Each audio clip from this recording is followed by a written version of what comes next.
Kemarin kita membahas di antara godaan setan itu adalah sifat sombong. Dan kalimat yang paling jelas tentang sifat sombong ini adalah kalimat ana khairum min, saya lebih baik daripada dia. Ini yang harus kita hindari, teman-teman. Bahkan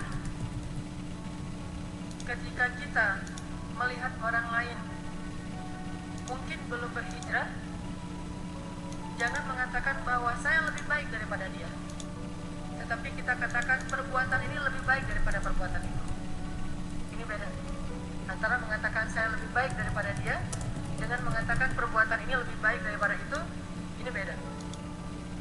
Bahwa sholat lebih baik daripada tidur, as-sholatu khairun minan naum, itu bagus, bahkan harus kayak gitu.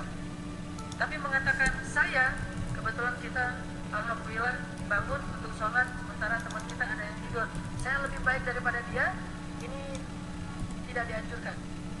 Tetapi sholat lebih baik daripada orang yang tidur, yang melaksanakan sholat itu lebih utama daripada tidak sholat, cuman saya, ini bahaya. Fala tuzakku anfusakum, janganlah kalian mengkultuskan diri kalian, mensucikan atau menganggap diri kalian lebih baik, apalagi kepada sesama muslim yang hanya berbeda pendapat dalam urusan fikih. Ini kepada orang yang mungkin belum hijrah aja, belum dapat hidayah pun, kita nggak mengatakan kita lebih baik, tetapi kita mengatakan ini lebih baik. Karena kalau nggak mengatakan ini lebih baik, jadi pluralisme ya, semuanya sama kan, jadi bingung nih.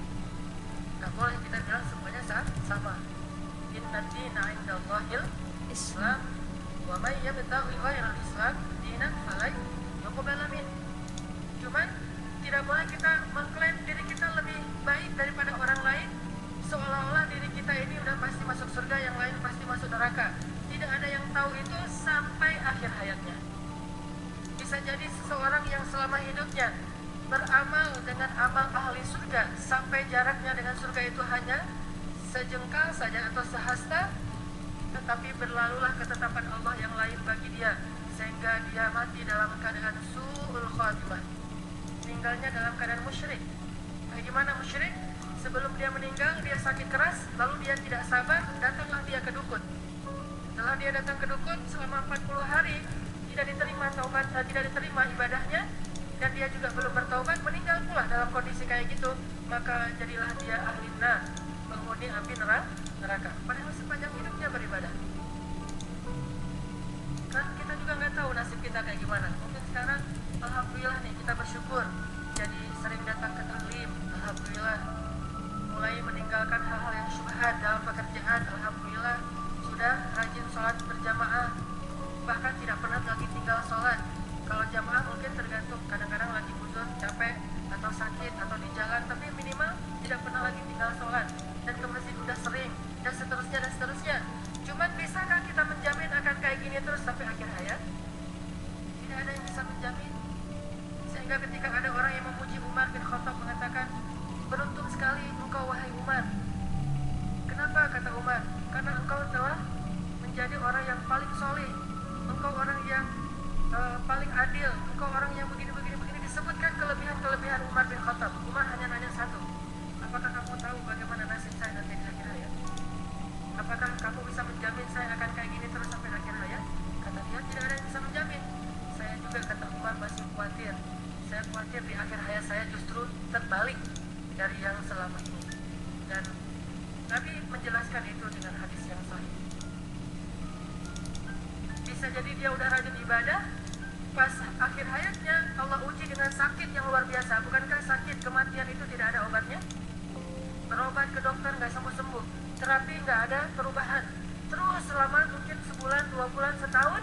Setelah setahun ada yang datang dari temannya bilang, itu ada orang pintar, kalau kesana mah penyakit dipindahin ke binatang, kamu maharnya murah, jauh lebih murah daripada biaya rumah sakit. Maharnya cuma 3 juta, rumah sakit 1 malam 1,5 juta, dan harus dirawat minimal sebulan misalnya. Udah aja datang ke sana. Tapi gimana pengobatannya? Udah nggak apa-apa lah, yang penting sembuh aja dulu, ntar kan bisa taubat, kata dia. Akhirnya ini setan masuk di sini. Matilah dia dalam keadaan musyrik, dan mati dalam keadaan musyrik itu tidak akan diampuni. Nauzubillah min dzalik. Kita nggak tahu kuat nggak kita dengan ujian kayak gitu nanti di akhir hayat. Mungkin kalau sekarang diuji, kalau sakitnya orang lain kita akan bilang bersabar bersabar, tapi begitu kita yang diuji dengan sakit kayak gitu, emang kita akan kuat? Karena saya sudah banyak melihat orang-orang yang sakitnya luar biasa, kayak sakit kanker gitu. Udah kankernya kena di kepalanya, udah kena penyakit kanker, dalam masa pengobatan itu jatuh pula, terus tulang pundaknya patah lagi. Jadi ketika tulang pundaknya patah, menjalar sampai ke seluruh tubuh sehingga lumpuh, udah kanker, lumpuh, miskin, terus tidak bisa dirawat di ruang karena kalau dia pakai BPJS ternyata ada syarat-syarat tertentu, akhirnya